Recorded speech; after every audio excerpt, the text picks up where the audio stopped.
We have now Professor Pardee, Bruce Pardee from Queen's University.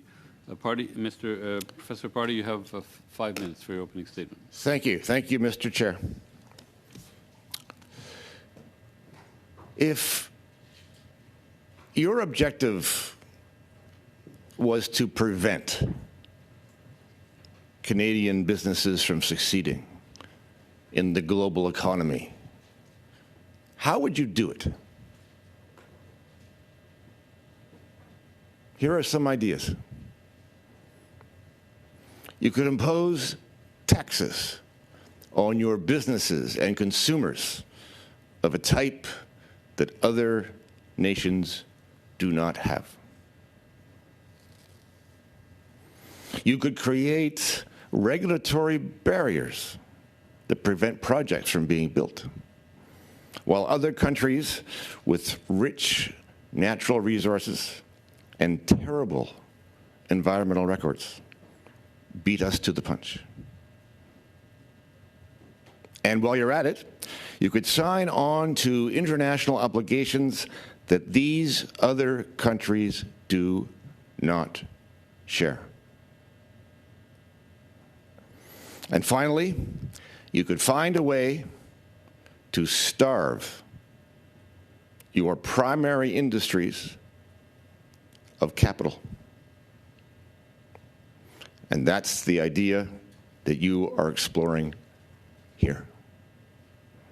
You seem to be studying how to turn banks and other financial institutions, pensions, and ultimately Canadian businesses themselves into climate agencies, to require them to disclose climate risks like OSCE wants them to do, to make banks impose climate standards on their customers, to have pensions divest their funds from climate laggards, and to limit or deny credit to companies based upon their compliance with government priorities.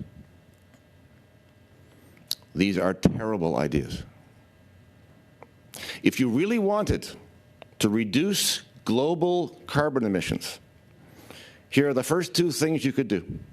1, unleash Canadian natural gas. Permit it to be developed, produced, exported without onerous regulation, red tape, carbon taxes, and endless environmental assessment. Canadian natural gas could displace massive amounts of coal in China, India, and numerous other countries that produce most of the carbon emissions on this planet. Number 2, you could unleash nuclear energy.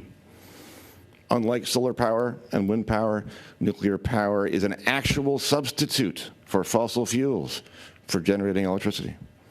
It can produce base load, which solar and wind cannot do. You could do these things while enhancing Canadian prosperity. Instead, you seek to control and direct financial markets and the economy itself. Free market economies are not managed. We don't really have free markets in this country. Instead, bureaucracies insert themselves into every facet of economic activity. Managerial governments seek to compel their preferred outcomes. That doesn't work. Businesses don't need to be told to pay attention to risk. That's what business does. Competing in a commercial marketplace is the definition of risk. Publicly listed companies already have obligations to disclose material risks to their business. For most businesses, the biggest climate risk is not physical or environmental, but governmental. It is the risk from changing regulatory demands that shift the legal ground beneath their feet. You represent their biggest risk. Other natural resource countries are eating our lunch. Foreign investment is leaving, per capita GDP is falling, productivity is in the tank, Canadians are becoming poor.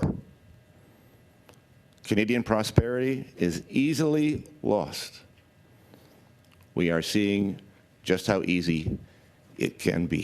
Thank you. Thank you. Thank you, Professor. Right on time.